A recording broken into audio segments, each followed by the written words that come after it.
Good morning, students. Welcome to GM Dunda Primary Schools. I hope all you are safe at your home and using all the precautions to stay away from COVID 19. So, let us study about the chapter 5th of Standard 6, that is, different kinds of schools. From the title, you can get that the school is not a normal type. So let us study in depth about this chapter. I had heard a great deal about Miss Beam's schools, but not till last week did the chance come to visit it.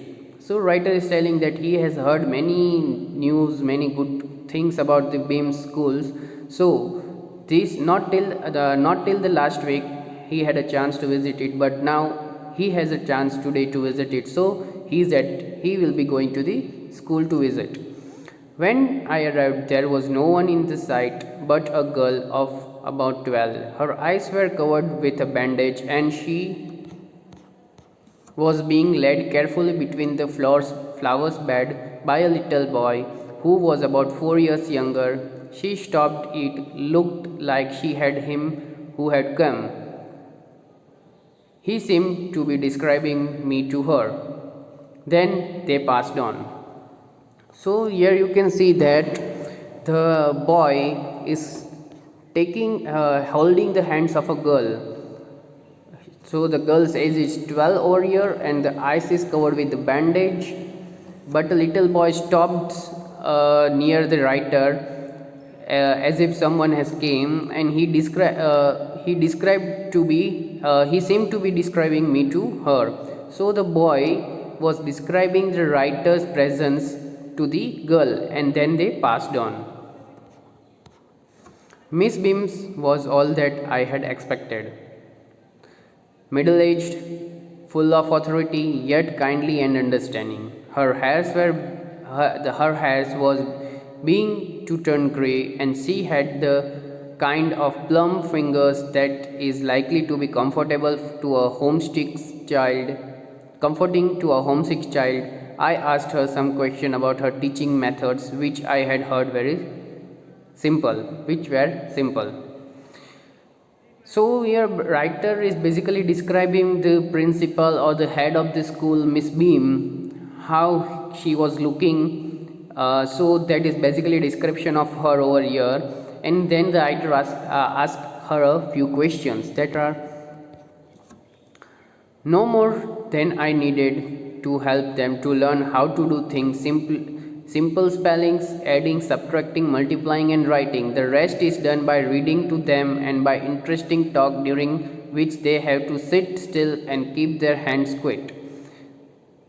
There are practically no other lesson. So here is Miss Beam is telling that there is no need to help them to learn how to do things like simple spellings, adding, subtraction, multiplying, etc. But the thing they have to do is to sit quiet and to sit still and keep their hands quiet. There were practically no other lessons they were teaching to the children. The real aim of this school is not much to teach thought as to teach thoughtfulness, kindness to others, and being responsible citizen. Look out of the window a minute, will you? So here is Miss Beam is telling that there is not much need to teach about the things of thoughtfulness, kind to others, and being responsible citizen. Not so much like he is asking writer to look out of the window. I went to a window which overlooked a large garden and playground at the back. What do you see? Miss Beams asked. I see some very beautiful ground, I said, lots of jolly children. It pains me though to see that they are not all so healthy and active looking. When I came in, I saw one poor little girl being led about. She had came a trouble with her eyes. Now I can see two more with them the same difficulties, and there are the girls with crunch watching the others at play. She seems to be an hopeless cripple.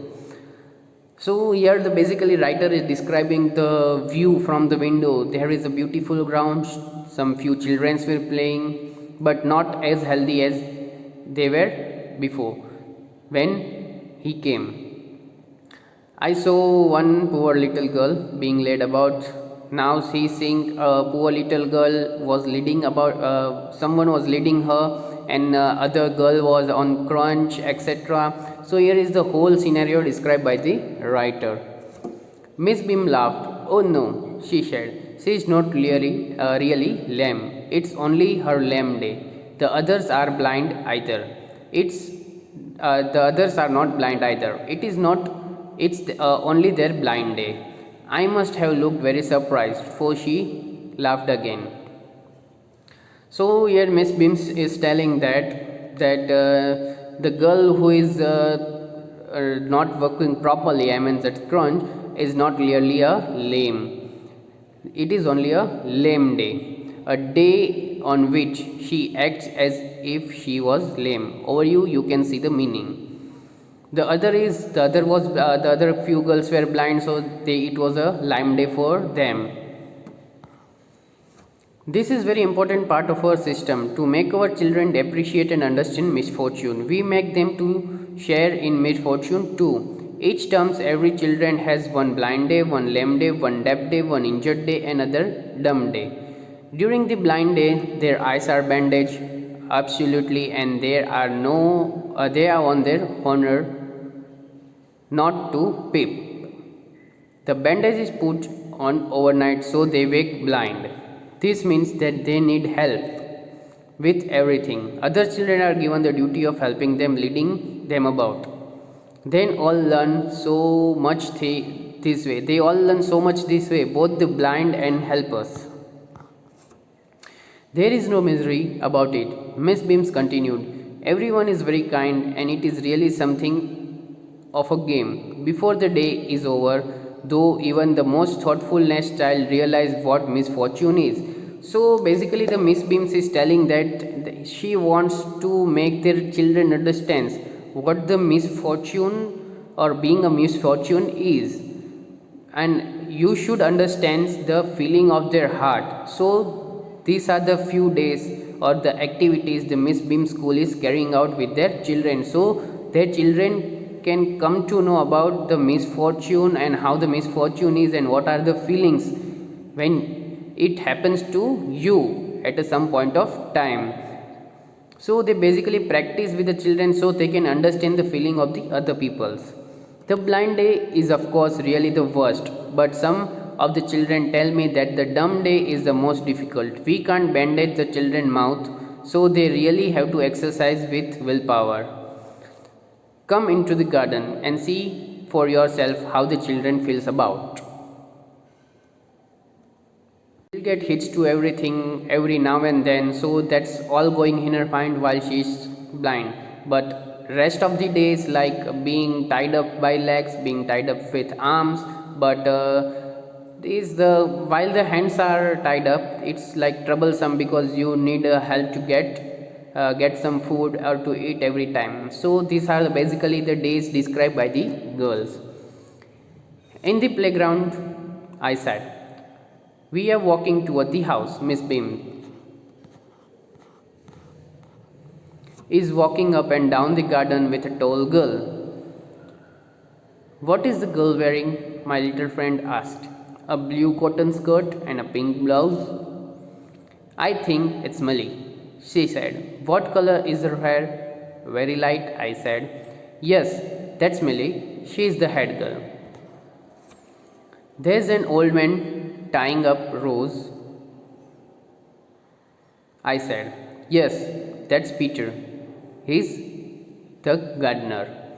He's hundreds of years old, and here comes a girl with a curly red hair. She's on crunches. That's Ankita, she said. So you can oversee on the crunches the girl. And so we walked on. Gradually I discovered that I was 10 minutes more thoughtful than I ever thought I could be. 10 times more thoughtful. So here the girl was basically conversing with her writer that what is going on around, and the writer was explaining everything to her. And so the writer is telling that frankly or gradually he discovered that He was thinking 10 times more thoughtful than he could ever be. I also realized that if I had to describe people and things to someone else, it made them more interesting to me. But obvious, when you are describing something to a person about the our surrounding, it would be more interesting for you because you need to describe each and everything perfectly so the other person or the blind person can get an idea what really you are or you are at. When I finally had to leave, I told Miss Bim that I was very sorry to go. So finally, the writer is leaving over here, and it was very sorry to go. Ah, she replied. Then there is something in my system after all. So here the Miss Bim replied. Then there is something in my system after all. So basically, this is a cool see off, but the writer was not so happy to leave because the writer was thinking. Then there was many thoughts in her in his mind. So it's basically the chapter that you can. So the basically the title is satisfied that a different kinds of school. I hope you have never seen such a school where such activities are being carried out, like being blind, being deaf, being crunch, or being on crunch. So the student can get or student can earn respect for the persons, those who are already suffering from such diseases or such misfortunes. So they can take care of such peoples and don't laugh on them, don't just be rude to them. So these are the all basically activities that the schools carried out, the different kinds of school, Miss Bim schools carried out, so that student can get good heart to such peoples. So thank you students, I hope all you got the basic idea about these chapters. We will be sharing you PDF with the meanings and everything, so go through the PDF. Please note down in the Facebook, and if any doubt, we'll be resolving it when the school reopens. Thank you students, have a nice day. Miss Bim led me to one of the bandaged girls. Yes, the gentleman comes to talk to you, said Miss Bims, and left us. So Miss Bims takes the writer to a blind girl, and then he just introduced the writer, and then the Miss Bim left them. Don't you ever peep? I asked the girls. Oh no, she exclaimed. That would be cheating, but I had no idea it was so awful to be blind. Awful means bad over here. You can't see a thing. You feel you are going to be hit by something every moment. It's such a relief just to sit down. Are your helper kind to you? Are your helpers kind to you? So the writer is asking, helper means the other children who are helping the blind girl. Yes. Fairly, but they are not as careful as I shall be when it's my turn. Those that have been blind already are the best helpers. It's perfectly not to see. I wished you had tried. Shall I lead you anywhere? I asked. Oh yes, she said. Let's go for a little walk. Only you must tell me about the things. I shall be glad when today is over. The other bad day can't be half as bad as this. Having a leg tied up and hoping about a crunch is most fun. I guessed having an arm tied up is a bit more troublesome because you can't eat without help. And things like that. I don't think I will mind being deaf for a day, at least not much. But being blind is so frightening. My head aches all the times just from worrying that I will get hurt. Where are you? Where are we now? So here the girl is explaining how the everyday or how difficult is every day. The most difficult day for the girl is to being blind, as she gets a headache due to overthinking that she